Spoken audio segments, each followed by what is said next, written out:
Jadi energi Pak Ganjar itu luar biasa ketika dia bertemu dengan masyarakat. Sementara lawannya Prabowo ini sudah masuk ke dalam kategori usia lansia gitu.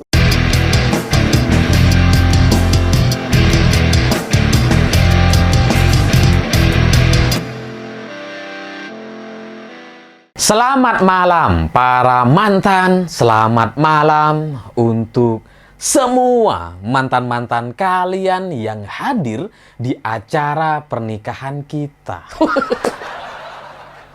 Nah, cerita-cerita semacam itu bagi saya jadi mirip sekali dengan cerita KPU. Wah, di mana miripnya ini pernikahan ke KPU? Tentu saja bisa saya jelaskan. Wah, tenang gitu ya.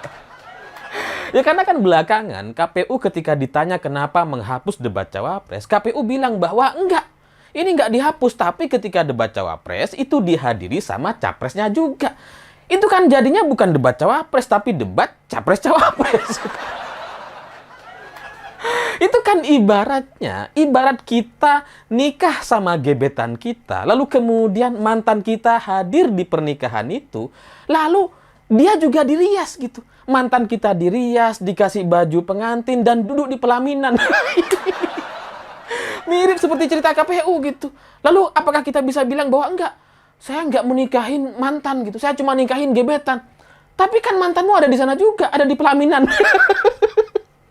Mana bisa kemudian dianggap sebagai menikahi gebetan aja, berarti kamu nikahi mantan juga. Sama seperti debat cawapres gitu. Debat cawapres tapi capresnya juga hadir. Ini bukan debat cawapres, debat capres-cawapres namanya. Tapi ya oke lah gitu ya. Namanya KPU, namanya negara ini negara keluarga milik mereka semua gitu ya. Semua aturan diatur demi kepentingan keluarga gitu kan. Yang nggak boleh maju cawapres diatur di MK. Yang nggak bisa debat diatur di KPU. Pokoknya diatur lah. Atur rebel semua ini gitu. Ya tapi saya mengerti kenapa pasangan Prabowo Gibran ini nampaknya ketakutan sekali untuk menghadapi debat Capres-Cawapres. Karena di debat Capres-Cawapres hanya pasangan Prabowo Gibran ini yang nampaknya memang akan keteteran gitu. Kalau Pak Ganjar dengan Pak Mahfud nggak bisa kita ragukan gitu. Pengalaman beliau itu udah lengkap sempurna lah gitu ya. Pak Ganjar 2 periode menjadi gubernur, 2 periode menjadi anggota DPR. Pak Mahfud apalagi pernah jadi anggota DPR, menteri, ketua MK, udah pernah semua nih Pak Mahfud, udah lengkap gitu ya. Jadi mau ditanya apapun, mereka mengerti permasalahannya, mereka mengerti solusinya. Sehingga ketika mereka diberikan kekuasaan atau menjadi presiden dan wakil presiden nanti, mereka tahu akan ngapain gitu. Udah ada di dalam pikiran mereka. Disuruh dihadapi dengan berbagai persoalan, mereka udah ada jawabannya. Tapi kalau Prabowo Gibran, ini kan nggak banyak pengalamannya. Prabowo juga baru jadi menteri kemarin kan gitu ya. Gibran juga baru jadi wali kota baru 2 tahun gitu. Jadi ya memang pengalamannya nggak banyak. Dan dua-duanya kebetulan gitu ya. Kebetulan sama-sama nggak bisa ngomong. Prabowo misalkan. Ditanya singkong jawabannya aspal. Ditanya soal radikalisasi jawabannya kita naikin kesejahteraan masyarakat. Kita naikin gajinya, kita kasih makan lah. Radikalisasi kok jawabannya uang lagi gimana? Ditanya singkong jawabannya aspal. Ya, jadi kalau kita berdialog dengan Prabowo itu cenderung nggak nyambung. Apalagi Gibran gitu. Gibran tuh ya tambah nggak nyambung. Oh, ketika ada persoalan, oh nanti kita tampung. Oh nanti kita bicarakan. Oh iya, itu terserah masyarakat. Itu aja jawaban-jawabannya gitu. Dia nggak tahu mau jawab apa.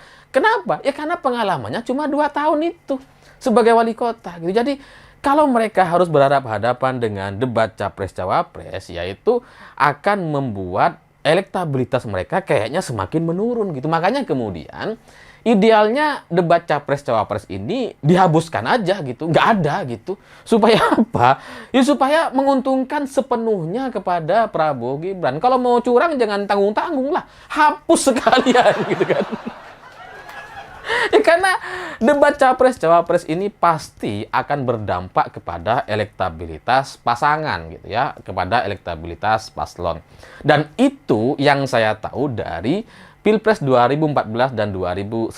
2014 saya masih belum masuk ke dalam tim inti kampanye nasional. Tapi 2019 saya sudah masuk dan sering berada di Jakarta ketika kampanye nasional. Dan saya mengerti gitu. Setiap debat capres, setiap selesai debat capres, itu suara Prabowo selalu turun gitu.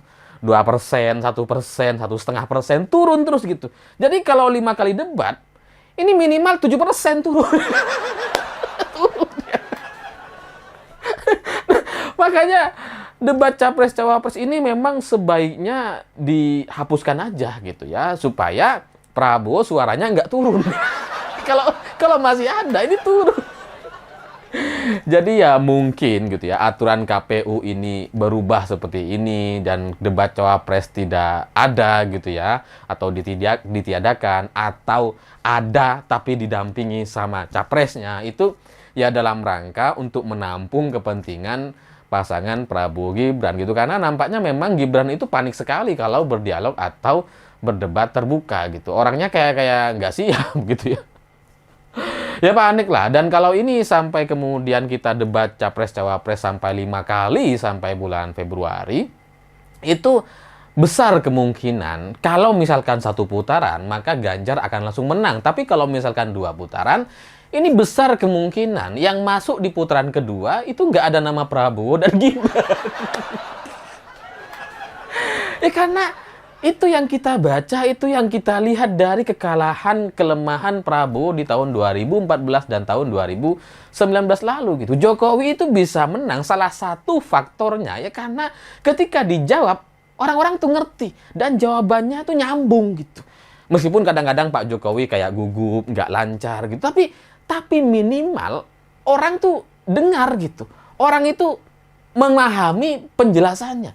Nah kalau Prabowo ditanya apa, jawabnya apa? Nggak nyambung.